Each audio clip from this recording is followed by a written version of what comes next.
አማኝ በዚህ ዓለም ውስጥ ሲኖር ብዙ ፈተናዎች ተጽዕኖች ምናምን ይገጥሙታል አይደለ? ምንም አሁን እንደው እምነት ብለን ተናግረን በቃ ካመንክ መከራ የለም ችግር የለም በሽታ የለም ምናምን የሚል ትምህርት የለኝም። በደንብ ትታመማል። አማኝ በዚህ ዓለም ላይ ሲኖር መከራ አለ። ይሄን ደግሞ ኢየሱስ በደንብ ነግሮ በዓለም ሳላችሁ መከራ አለባችሁ፣ ነገር ግን እኔ ምን ብየዋለሁ? አሸንፈው። በተሸነፈው ዓለም ውስጥ እየኖርን ግን የተሸነፈው ዓለም ዝም ብሎ አይደለም የሚያየን፣ ቆሞ አይደለም የሚጠብቀን። የራሱን የሆነ ስትራቴጂ ነድፎ ማታገሉ አይቀርም። ግን ምንድነው ደግነቱ? የተሸነፈ ስለሆነ በኢየሱስ አሸንፈን አንሸነፍም እንጂ እንወድቃለን። ስለዚህ ምን ልላችሁ ፈልጌ መሰላችሁ? በህይወታችሁ ዘመን ሁሉ ምንም አይነት ችግር፣ ምንም አይነት መከራ፣ ምንም አይነት ተግዳሮት ህይወታችሁ ላይ ቢመጣ ከመጣው ችግር የተነሳ ኢየሱስ የለም አትበሉ፣ እግዚአብሔር የለም አትበሉ። እምነታችሁ አይሸሽ፣ ተስፋ አትቁረጥ። ይልቁኑ እግዚአብሔር በብርቱ ከናንተ ጋር እንዳለ፣ በጽኑ ከናንተ ጋር እንዳለ እርግጠኛ ሁኑ። የመጣባችሁ የትኛው ወጀብ ቢሆን ማዕበል እያያችሁት የመጣው ነገር ሳታዩት ይሄዳል።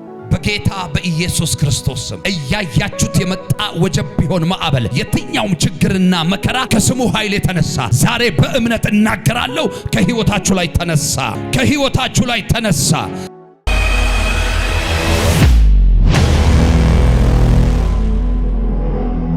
ሁላችንም መጽሐፍ ቅዱሶቻችንን እናወጣለን። አንደኛ ዮሐንስ ምዕራፍ 5 ላይ እንሄዳለን። አብረን እናነባለን ቃሉን። ወንድም ዘርሽ ተዘጋጅተሃል? እሺ። በጌታ በኢየሱስ ስም አነባዋለሁ። እኛም በጌታ በኢየሱስ ስም እንሰማሃለን። ክርስቶስ ነው ብሎ በኢየሱስ የሚያምን ሁሉ ከእግዚአብሔር ተወልዷል። ወላጁን የሚወድ ሁሉ ከእርሱ የተወለደውን ደግሞ ይወዳል። እግዚአብሔርን ስንወድ ትእዛዛቱንም ስናደርግ የእግዚአብሔር ልጆች እንድንወድ በዚህ እናውቃለን። ትእዛዛቱንም ልንጠብቅ የእግዚአብሔር ፍቅር ይህ ነውና፣ ትእዛዙም ከባዶች አይደሉም። ከእግዚአብሔር የተወለደ ሁሉ ዓለምን ያሸንፋልና፣ ዓለምን የሚያሸንፈውም እምነታችን ነው። ኢየሱስም የእግዚአብሔር ልጅ እንደሆነ ከሚያምን በቀር ዓለምን የሚያሸንፈው ማን ነው?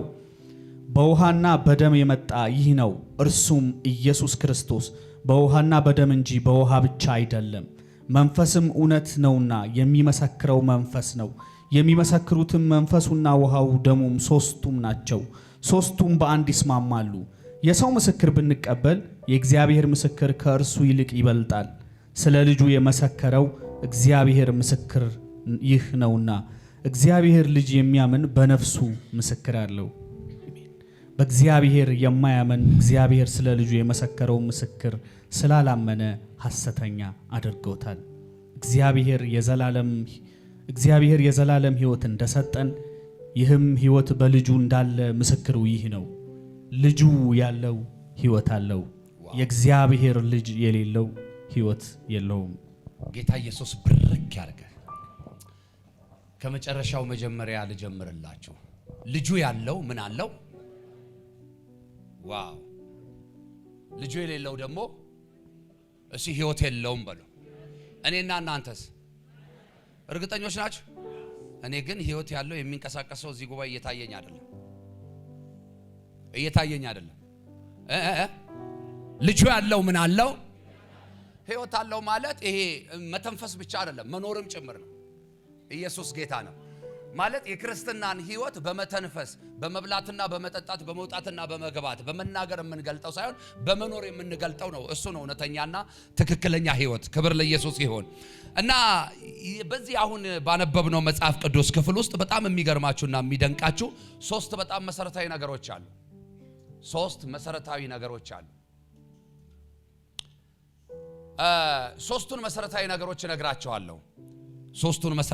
እነግራችኋለሁ። እምነት፣ ፍቅርና ምስክርነት። አሁን ባነበብናቸው በ12 ቁጥሮች ውስጥ እነኚህ ነገሮች በደንብ ተብራርተው ታዩታላችሁ። እኔ አጠር ሰብሰብ ያደረኩ ሐሳቦቼን ከሰዓት አንፃር ጥቂት ነገር ለማለት እወዳለሁ። እንዲህ በሚል ርዕስ ነው ይህንን ሐሳብ ላካፍላችሁ የወደድኩት። አሸናፊው እምነትና የዘላለም ሕይወት። ዋው! ምን አሸናፊ እምነት እና የዘላለም ሕይወት። የዘላለም ሕይወትን ያገኘነው እኔና እናንተ በማን ነው? ክርስቶስን የተቀበልነው በምንድን ነው? እርግጠኞች ናችሁ? አምናችኋል? ተቀብላችኋል? የዘላለም ሕይወት አግኝታችኋል? እንግዲያውስ አሸናፊዎች ናቸው። ዋው! በምድር ስርዓት ውስጥ ስንኖር ምንም እንኳን የሚገዙን ግዴታዎች ወይም ህግጋቶች ቢኖሩ እንኳን እግዚአብሔርን የያዘ ሰው ከየትኛው ከምድራዊ ሕግ በላይ መሄድ ይችላል። አልገባችሁም? ክብር ለኢየሱስ ይሁን።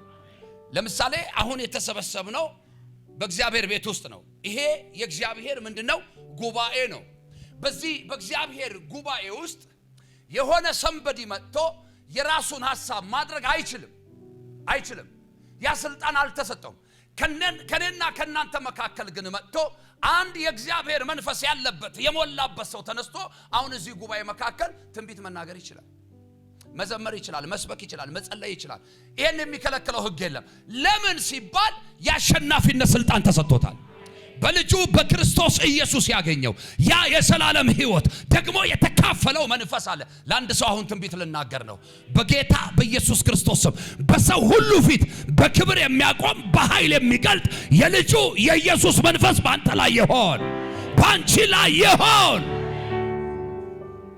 ዋው! ስንት ነገር ነገርኳችሁ? 3 ነገር። ምን አልኳችሁ? እምነት፣ ፍቅርና ምስክርነት። 3ቱንም በዝርዝር እናያለን። ስለ ፍቅር ከቁጥር 1 እስከ 3 ድረስ በግልጽ ይናገራል። ክርስቶስ ኢየሱስ መሆኑን የሚያምን ሁሉ ከእግዚአብሔር ተወልዷል የሚል ሐሳብ ሲናገር ታያላችሁ። እዛ ጋር እግዚአብሔርን መውደድ ማለት ደግሞ ኢየሱስን መውደድ ማለት ደግሞ ዝም ብለን ይሄ በስሜት የምንናገረውና የምንገልጠው ብቻ ሳይሆን የምንኖረው ሕይወት እንደሆነ መጽሐፍ ያሳየናል። ምን የምንለው የምንኖረው ሕይወት እንደሆነ። ለምሳሌ አሁን እዚህ ጉባኤ ውስጥ በጣም ብዙ ሰዎች በመልክም በባህሪም በእውቀት ደረጃ በመናመር ብዙ የተለያየን ሰዎች በጣም ከፍ ያሉ አሉ፣ መካከለኛ አሉ፣ ደግሞ አነስ ያሉ እንደኔ አይነት ምስኪኖችም አሉ። መረዳታችን የእያንዳንዳችን የተለያየ ነው። ሁላችንም ግን ስሙን እንጠራለን። እሰየው ስሙን መጥራታችን ክብር ለጌታ ይሁን። ግን ስንቶቻችን ገብቶን ነው የምንጠራው? አንዳንድ ቤትና ቤተሰብ መካከል አይታችሁ ከሆነ ከእጆቻቸው ሲኒና ጀበና ብርጭቆ ምናምንቴ ሲወድቅ ሁሉ ኢየሱስ ይላሉ። ሰምታችሁ አታውቁም? ኦኬ ማለታቸው አይከፋም፣ ጸብ የለኝም ከማለታቸው ጋር። ግን ያን ማለታቸው የሚሰራ ስራ የለም። የወደቀውን ያን የተሰበረውን ያንቺን ሲኒ አይጠግነው። የስሙ ኃይል ከዛ ያለፈ ነው። ዛሬ ለአንድ ሰው እዛ መጨረሻ ያለፈ ነገር ይሆንለታል። ለአንድ እህት ዛሬ እዛ መጨረሻ ያለፈ ነገር ይሆንላታል። የስሙ ኃይል የሞተን የሚያስነሳ ነው። የስሙ ኃይል የዘላለም ሕይወት የሚሰጥ ነው። የስሙ ኃይል ሽባን አንካሳን የሚያዘልል ነው። እውርን የሚያበራ ነው።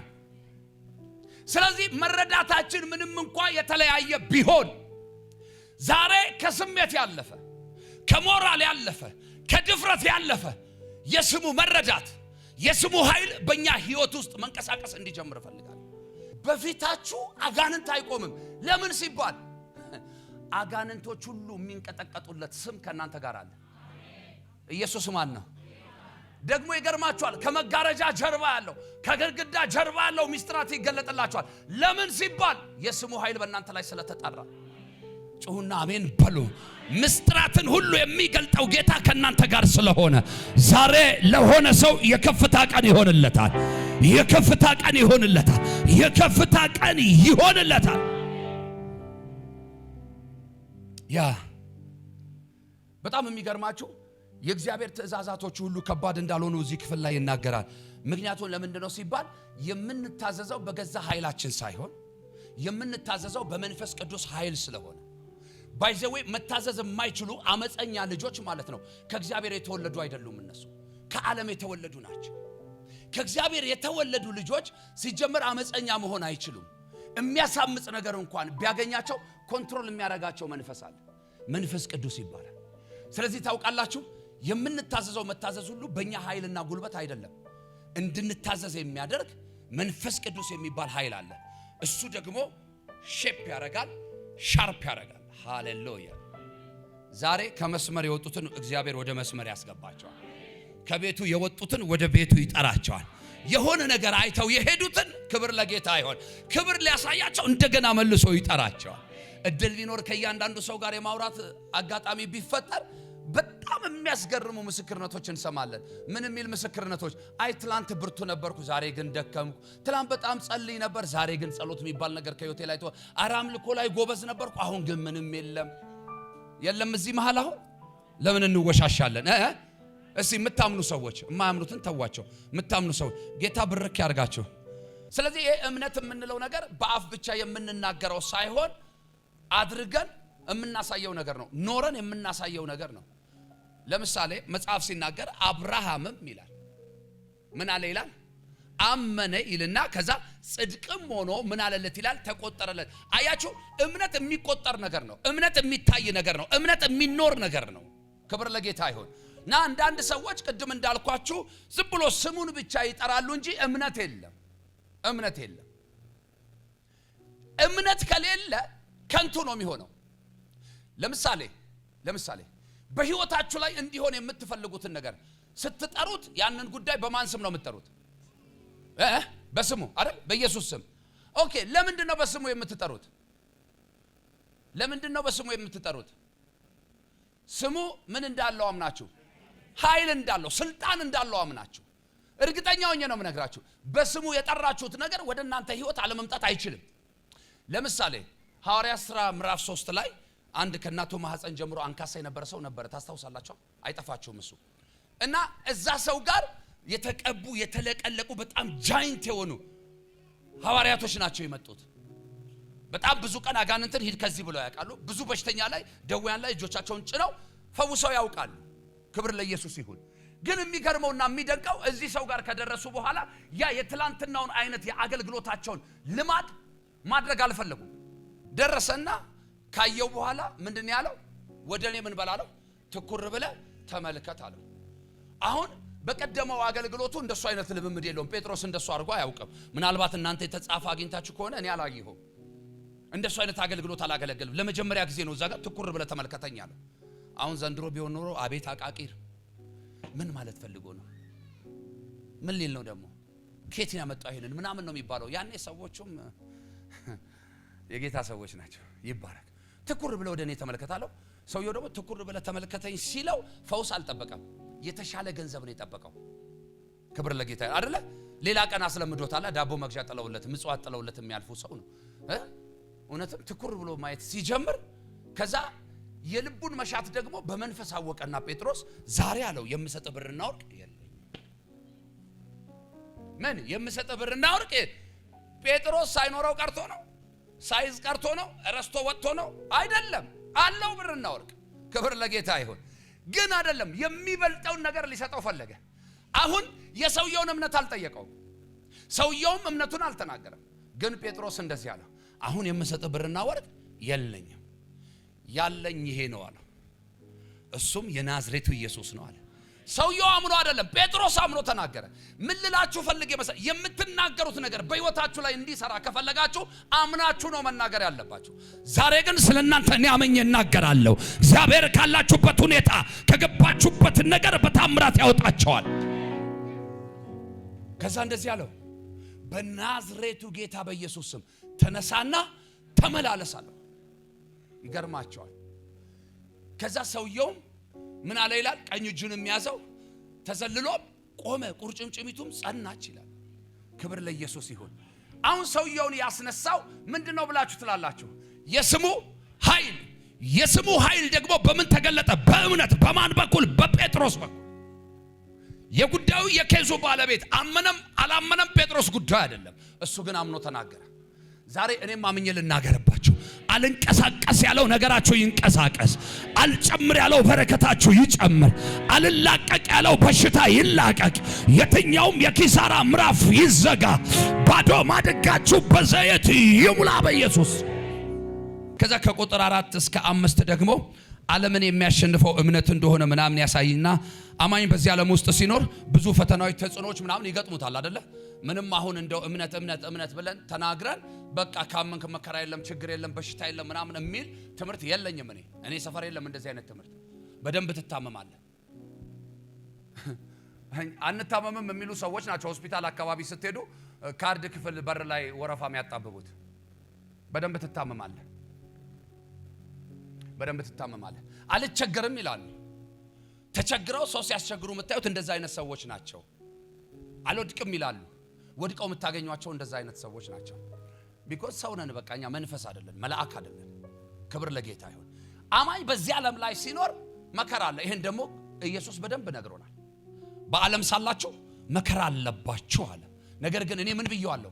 አሸንፈው። በተሸነፈው ዓለም ውስጥ እየኖርን ነው። ግን ደስ የሚለው ነገር የተሸነፈው ዓለም ዝም ብሎ አይደለም የሚያየን፣ ቆሞ አይደለም የሚጠብቀን። የራሱን የሆነ ስትራቴጂ ነድፎ ማታገሉ አይቀርም። ግን ምንድነው ደግነቱ? የተሸነፈ ስለሆነ በኢየሱስ አሸንፈነዋል። አንሸነፍም እንጂ እንወድቃለን።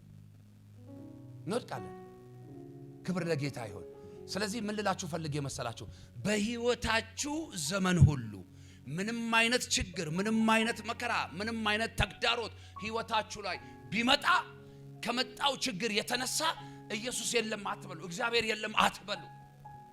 እምነታችሁ አይሸርሸር፣ ተስፋ አትቁረጡ። ይልቁኑ እግዚአብሔር በብርቱ ከናንተ ጋር እንዳለ፣ በጽኑ ከናንተ ጋር እንዳለ እርግጠኛ ሁኑ። የመጣባችሁ የትኛው ወጀብ ቢሆን ማዕበል እያያችሁት የመጣው ነገር ሳታዩት ይሄዳል። አንድን ሰው ልባርከው በጌታ በኢየሱስ ክርስቶስ ስም። እያያችሁት የመጣ ወጀብ ቢሆን ማዕበል፣ የትኛውም ችግርና መከራ ከስሙ ኃይል የተነሳ ዛሬ በእምነት እናገራለሁ ከህይወታችሁ ላይ ተነሳ፣ ከህይወታችሁ ላይ ተነሳ፣ ከህይወታችሁ ላይ ተነሳ፣ ከህይወታችሁ ላይ ተነሳ። ሌላው ምን እንደሆነ ታውቃላችሁ? ኢየሱስ የእግዚአብሔር ልጅ እንደሆነ የሚያምን ሰው ከኃጢአትና ከዓለም ክፋት ስርዓት ውጪ ነው። ከኃጢአትና ከክፋት ደግሞ ከዓለም ስርዓት ውጪ ነው። አንዳንድ ጊዜ ሰዎች ኃጢአት መንደር፣ እርኩሰት መንደር ምናምን ይገኙና ለምን ስትሏቸው ይቅርታ ምሕረት ይደረግልኝ ሰይጣን አሳስቶኝ ነው ምናምን ይላል። ጌታ መጣት ስትሉ ዘፍጥረት መጀመሪያ አካባቢ ይወስዳቸዋል። ክብር ለኢየሱስ ይሁን። አሁንም እንዳትሳሳቱ ሰይጣን የለም እያልኳችሁ አይደለም። ዲያብሎስም ይላል አይደለ? እንደሚያገሳ አንበሳ በዙሪያችሁ ምን ይላል? ይዞራል። ማለት በቅርብ ርቀት ላይ ያለ ነው። የለም አልላችሁም። ስለዚህ ሲጀመር የዳነ ሰው ሲጀመር በክርስቶስ ኢየሱስ የዘላለም ሕይወት ያገኘ ሰው ኃጢአት መንደር አይኖርም ነው የኔ ሐሳብ። ኃጢአት ሰፈር ምን ይሰራል? ሲጀመር ምን ሊያደርግ ይገኛል? ድንገት ነው ምናምን፣ ድንገት የለም። አእምሮ አስቦ ፕሮግራም አድርጎ አቅዶ መሄድ ያለበትን ያህል ርቀት ሄዶ ካደረገ በኋላ ድንገት ነው የሚባል ነገር የለም። አጠገባችሁ ላለው ሰው ንገሩልኝ፣ ድንገት የሚባል ነገር የለም። አስበህ ባደረከው ነገር በሉት ሰይጣን አሳሳተኛ ትበል። ለሆነ ሰው መልእክት ነው። ስለዚህ ወገኖቼ አማኝ ችግር ባለበት ዓለም ውስጥ ይኖራል። ግን እዚህ ችግር ባለበት ዓለም ውስጥ እየኖረ የሚያስቸግረውን ነገር ያሸንፋል። ታምናላችሁ? እሺ፣ እውነተኛ ማሸነፍ ማለት ደግሞ በእኔ እምነት ማለት ነው። እውነተኛና ትክክለኛ ማሸነፍ በችግር ውስጥ ሆኖ ማሸነፍ ነው። በችግር ውስጥ ሆኖ። ክብር ለማን ይሁን? በምን ውስጥ ሆኖ? በችግር ውስጥ ሆኖ ማሸነፍ። አንድ ጊዜ ምሳሌ አድርጌ እዚህ ጉባኤ ነው መስለኝ የተናገርኩት። ኃይሌ ገብረስላሴና ፖልቴርጋት የሮጡትን ሩጫ እዚህ ጉባኤ ነው የተናገርኩት። ክብር ለጌታ ይሁን። ፋይናሊ የኃይሌን ማሸነፍ ታስታውሳላችሁ? የዛን ዘመን የነበራችሁ ሰዎች እንደኔ፣ እናንተ እንኳን አልነበራችሁም፣ ያኔ አልተወለዳችሁም። እሺ፣ ጌታ ይባረክ። ቪዲዮ ግን እስካሁን ድረስ አለ ኢንተርኔት ላይ ግቡና እዩ። እና ታውቃላችሁ የመጨረሻው ሰዓት ላይ በደረሰ ሰዓት የሚችለውን ሁሉ አቅም ተጠቅሞ በቃ እንደሚሸነፍ እርግጠኛ ሲሆን ፖልቴርጋት የወሰደው እርምጃ ትዝ ይላችኋል? ምንድን ያደረገው? ገፈተ። ምን ገፈተ? ገፈተረው ማደግ አይደል እንዴ? በጡጫው አይደለ? ድልቅ ሲያረጋው ኃይሌ አልቆመም፣ ጭራሽ ፍጥነቱን ነው የጨመረው። ክብር ለማን ይሁን?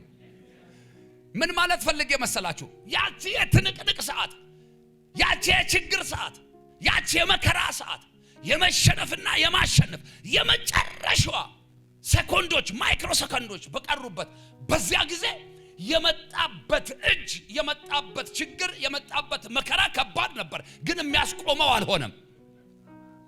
አልገባችሁማ? የሚያሳልፍ የሚያሸንፍ ነው ያደረገው። ስለዚህ እውነተኛ አማኝ በችግር ውስጥ ነው አሸናፊ የሚሆነው። ዛሬ ለሆነ ሰው መልእክት አለኝ።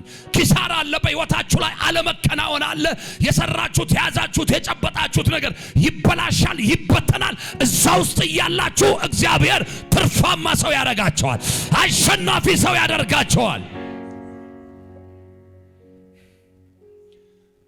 ከዛ በኋላ ኢንተርቪው ሲደረገለት ፖልቴርጋት ምን እንዳለ ታውቃላችሁ? ለምን አደረክ ሲባል ኃይሌን በጣም ስለምወደው ነው አለ። ታውቃላችሁ? ችግር ካለፋችሁት በኋላ ሊያደናንቃችሁ ይፈልጋል። አንዳንድ መጥፎ ሰዎች መውጣታችሁን፣ መቆማችሁን፣ ድል ማድረጋችሁን ካዩ በኋላ ዋው እኔ እኮ ጸልይልህ ነበር ይሉሃል። እኔ እኮ ስላንተ በጣም ቀና ነበር ይሏችኋል። እኔ እኮ በምችለው ሁሉ አንተን ሰፖርት ማድረግ ፈልግ ነበር ይልሃል። የማንም አያስፈልግም፣ የእግዚአብሔር ብቻውን በቂ ነው። አንድ ሰው ጮሆ አሜን ሲል ይሁንለት። ኢየሱስ ማን ነው?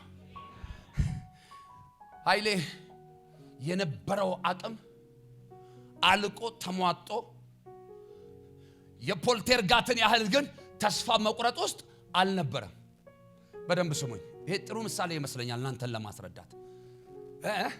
ፖልቴርጋት በብዙ ተስፋ መቁረጥ ውስጥ ነው ያለው። ያም ኃይሉን ተጠቅሟል፣ ይሄም ኃይሉን ተጠቅሟል። ይሁን እንጂ ኃይሌ ጋር አሸንፋለሁ። እንደውም የዛን ዓመት ነው አይደለ ይቻላል ብሎ የተሳካለት። እችላለሁ በቃ እጨርሳለሁ የሚል ተስፋው አልተሟጠጠም።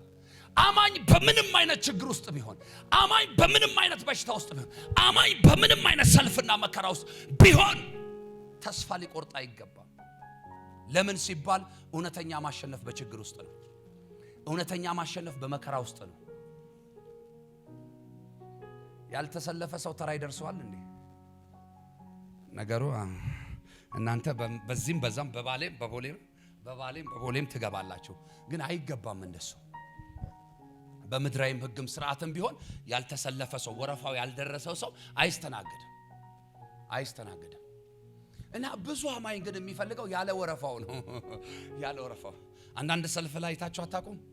ማልዳችሁ ወጣችሁ ተሰለፋችሁ የሆነ ሰንበዲ በቃ ስሪ ፒስ የለበሰ ከረባት ያሰረ ምናምን ወይም ደግሞ ዝንጥ ያለች ቦርሷን ያረገች ሂሏን የተጫማች ቀጭቋ ምናምን እያሉ ይመጡና እናንተ እኮ ማልዳችሁ ነው የተሰለፋችሁት።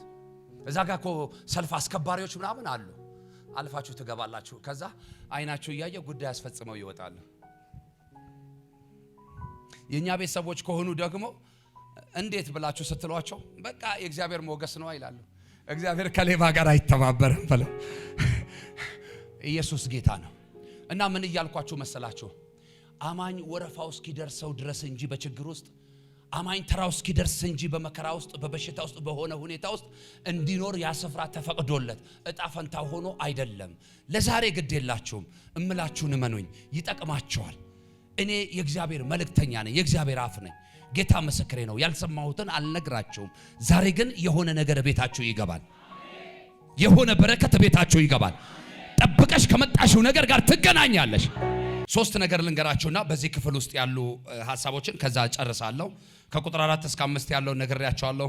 ዓለምን የሚያሸንፈው እምነት እንደሆነ ነግሬያችኋለሁና ከቁጥር 6 እስከ 10 ያለውን ስለ እግዚአብሔር ምስክርነት የሚናገረውን ሐሳብ አይታችሁታል። እዛ ክፍል ላይ ወይ በኋላ ታዩታላችሁ።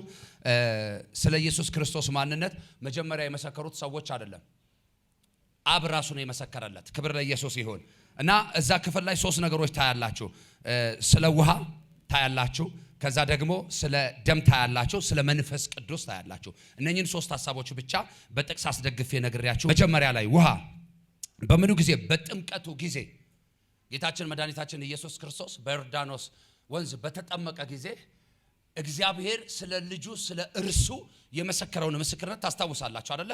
ክብር ለኢየሱስ ይሁን። ጥቅስ ልስጣችሁ። ማቴዎስ 3:17 ከሰዓት አንጻር ፈጠን እላለሁ። ማቴዎስ 3:17 እንደሚል ቃል አለ እዛ ስፍራ ላይ፣ እነሆ ድምፅ ከሰማያት መጥቶ በእርሱ ደስ የሚለኝ የምወደው ልጄ ይህ ነው አለ ይላል።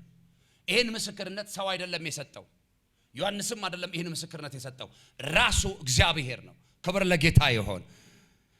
ኦኬ። ከዛ ደግሞ ስለ ደሙ የሚናገር ነገር አለ እዛው ክፍል ላይና በመስቀል ላይ በፈሰሰው ደሙ ቤዛነታችንን አረጋገጥን አይደለ?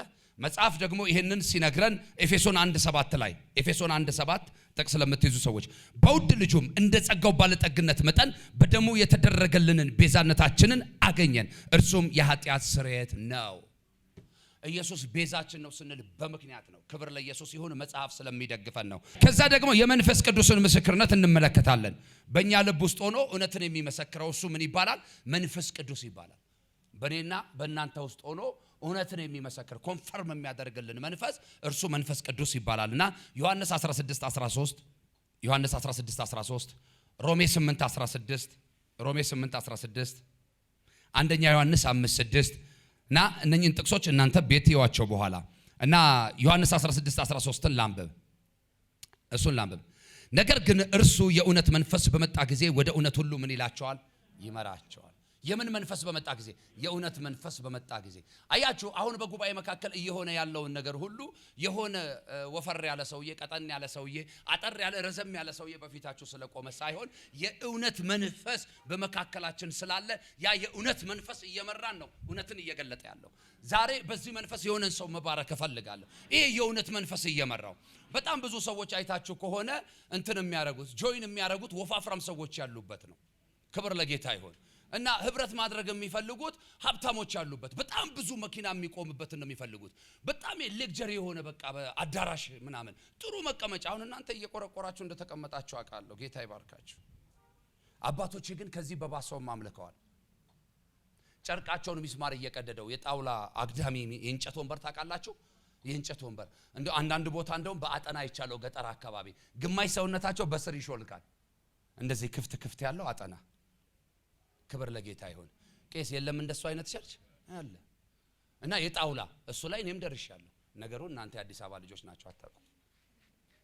እና ሚስማር እንዲህ ብድግ ስትሉ እየቀደዳችሁ ምናምን ማለት ነው። ግን የማይጠፋ መንፈስ ነበር አይደል? ወንጌል ላይ የማይጠፋ መንፈስ፣ አምላኬ ምስክር ነው። የማይጠፋ መንፈስ፣ የማይጠፋ እሳት አለ እዛ ቦታ ላይ። ግን አሁን ከዚህም የተሻለ ወንበር፣ ከዚህም የተሻለ አዳራሽ፣ ከዚህም የተመቻቸ ነገር የሚፈልግ ነው ትውልዱ። እሱ አይደለም የሚፈልገው፣ መንፈሱ ነው። የእውነት መንፈስ በመጣ ጊዜ ወደ እውነት ሁሉ ምን ይላቸዋል? ይመር። አንዳንድ ጊዜ አላያችሁም? የእግዚአብሔር መንፈስ እዚህ ቤት ተመለስ ብሎ ሲቆጣ ምናምን አንዳንድ ሰዎች ባይመቻቸው ተመለሽ ሲል ደስ አይልም? ግን ብዙ ሰው አይወደውም። ይሄ ነው የእውነት መንፈስ።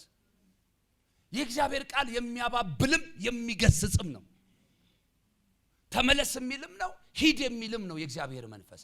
ስለዚህ ነገር ግን እርሱ የእውነት መንፈስ በመጣ ጊዜ ወደ እውነት ሁሉ ይመራችኋልና የሚሰማውን ሁሉ ይናገራል እንጂ ከራሱ አይናገርምና የሚመጣውንም ይነግራችኋል። ይሄ የእውነት መንፈስ በመጣ ጊዜ ከራሱ የሚነግራችሁ ምንም ነገር የለም። ከእርሱ የሆነውን ነው የሚነግራችሁ። ክብር ለኢየሱስ ይሁን። ከእርሱ የሆነውን ብቻ ሳይሆን የሚነግራችሁ ደግሞ ከዚህ በኋላ የሚመጣውን እርሱን ራሱ ይነግራችኋል። ማንን? ኢየሱስን። ሄደ ብቻ አይልም፣ አረገ ብቻ አይልም፣ በአብ ቀኝ ተቀመጠ ብቻ አይልም፣ ይማልዳል ብቻ አይልም፣ ይመጣል ይላል። ኢየሱስ ይመጣል። አንድ ሰው ይጮህና በሚረብሽ ድምፅ ኢየሱስ ይመጣል ይበለኝ። አንድ ሰው እንደገና ጮህ ኢየሱስ ይመጣል ይበል። አሜን። ኢየሱስ ይመጣል።